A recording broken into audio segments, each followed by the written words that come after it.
그러니까 보셨듯이 제가 2000년에 2000년에 영화학교에 들어와서 늦은 나이에 들어와서 이렇게 졸업한 후에 그러니까 영화에서 그 영화사에서 시나리오 작가로 일을 했어요. 그러다가 이제는 시나리오 쓴 게 투자사에 이렇게 꽂혀가지고 잘 팔려가지고 졸지에 감독 준비를 하게 됐는데 뜻대로 안 되더라고요. 그게 그래서 근데 제가 한 작품을 붙들고 있으면 거의 한 3년을 붙들고 있는 스타일이라 남들이 말려도 그러다 보니까 이게 한 번 엎어지고 그 다음에 정신 차리자 그리고 이제는 꼭 들어가리라 하고 쓴 시나리오가 또 영화사에서 좋게 봐가지고 또 감독 준비를 2번째로 하게 되는데 그게 또 안 되더라고요. 네, 그래서 진짜 내가 직접 내가 만들겠다 이렇게 해서 출발한 게 레인보우예요. 그래서 아주 적은 예산으로 지금 후반까지 한 4,500 정도의 예산으로 해서 만들게 됐는데 아무도 안 만들어줘서 제가 그냥 내가 만들래. 제가 제작사 사장이에요. 그래서 이렇게 해서 만들게 됐습니다. 고생하셨습니다. 배우분들 다시 소개해드리면요, 여기 계신 분이 그 영화에서 되게 그 나이 들게 나오는데요. 엄마, 아들 이렇게 나오는데 박현영 씨입니다. 네, 안녕하세요. 박현영입니다. 이렇게 오붓하니 좋습니다. 하여튼 보러 와주셔서 너무 감사드리고요. 그리고 어떻게 보셨는지 굉장히 궁금하고요. 네, 어쨌건 너무나 반갑습니다. 그리고 옆에 연기도 하시고 그 기타도 치고 이랬는데요. 저도 그 영화 몇 번 봤는데 지금은 처음 보는 것 같은데 아주 반갑고요. 자기 소개를 좀 멋지게 좀 부탁드리겠습니다. 네, 안녕하세요. 백수맨입니다. 네, 저도 처음에 감독님이 제가 그 전에 감독님을 딱 2번 뵀었는데 저한테 연락이 왔는데 그 시나리오를 보고서는 굉장히 놀랐어요. 그러니까 이제 내가 드디어 제가 한 2년 정도 아무것도 안 했는데 드디어 이제 엄마 역할을 해야 되는 거라면서 구궁 이렇게 진짜 가슴이 이렇게 떨렸어요. 사실은 떨린다는 게 이렇게 좋은 의미로 떨렸다기보다 이렇게 안 좋은 의미로 이렇게 내려앉았는데 그게 왜냐면은 제가 아직 결혼도 안 했고 물론 결혼을 그러니까 일반적으로 하려고 제가 지금 말이 지금 점점 꼬이고 있는데 제가 36살인데요. 그러니까 우리나라 나이로.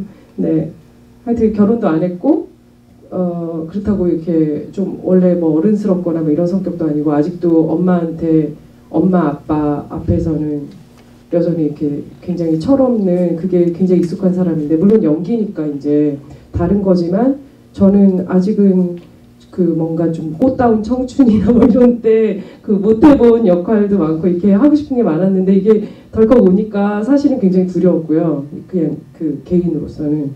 하지만 그 시나리오를 봤을 때 이 지환이 여기서 엄마라는 기능적 역할이나 이게 중요한 게 아니라 사실 영화 감독으로서 자기의 꿈을 이뤄가는 그게 굉장히 중요한 포인트이기 때문에 단순히 엄마라는 설정이나 이런 거는 그렇게 크게 다가오지는 않았었고요. 그래서 이제 하고 싶었고요. 그래서 하게 됐고 제가 걸렸다 보면 처음에 감독님한테 제가 엄마 역할을 할 수 있을지 모르겠는데 이제 처음에 어찌됐건 엄마로 보여야 되니까 그런 부분이 있었는데 사실 그 연기라는 게 우리가 그게 뭐라고 해야 되나 그러니까 살아오면서 우리가 다들 연기를 하고 있잖아요. 특히 이제 모방을 통해서 우리가 살아오면서 연기라는 걸 하게 되고 살아가게 되는데 저도 이걸 하게 되면서 엄마에 대해서 다시 생각을 하게 됐고요.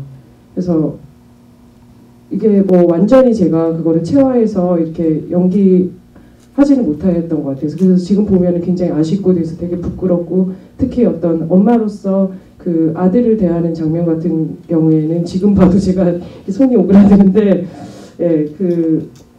하지만 제가 뭐 연기의 결과적인 어떤 그런 부분을 떠나서 제 개인으로서는 어떻게 약간이라도 좀 더 그 엄마의 그 어려움 그런 것들을 좀 더 이해하게 됐다. 엄마의 마음 이런 걸 약간은 더 이해하게 되지 않았나 이런 생각이 들고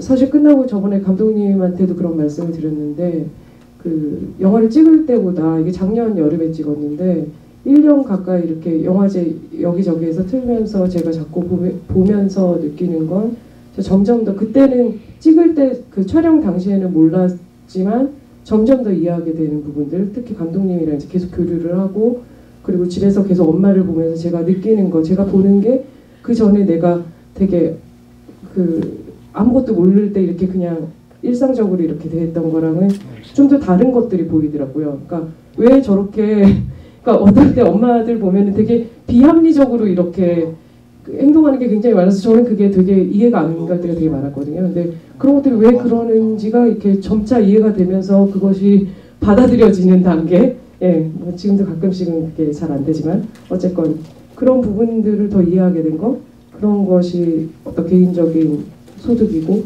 그게 뭐 성장 뭐 이런 단어를 붙여도 될지 모르겠지만 좀 그게 그러고 있고 뭐 예. 살을 찌우고 이러시는 살 아니요 그거는 좀 그렇다고 말하고 싶을 정도로 이렇게 강한 유혹을 받았으나 진실만을 말해야 되므로 참 아쉽게도 그건 아니고요.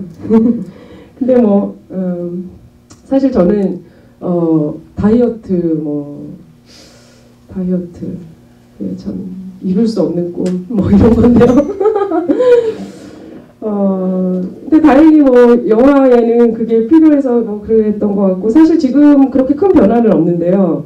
이제 옷차림이나 그 표정에 따라서 특히 그 카메라를 그 조명 기사님이 내 사랑을 별로 못 받을 경우에는 이렇게 카메라에서 더더욱 이렇게 팽창되어지는 효과가 그 흥미로운 게 영화의 제목이 레인보우는 그냥 외국인들도 아는 제목이잖아요. 영어잖아요. 근데 굳이 또 별도로 이제 외국 제목을 정했고 이게 뭐 행인 3이고 되게 상반된 느낌이 있거든요. 행인 3이라는 것과 레인보우라는 게 제목을 이렇게 정하신 이유라든가 뭐 이런 것들 좀 소개해 주시면 고맙겠습니다.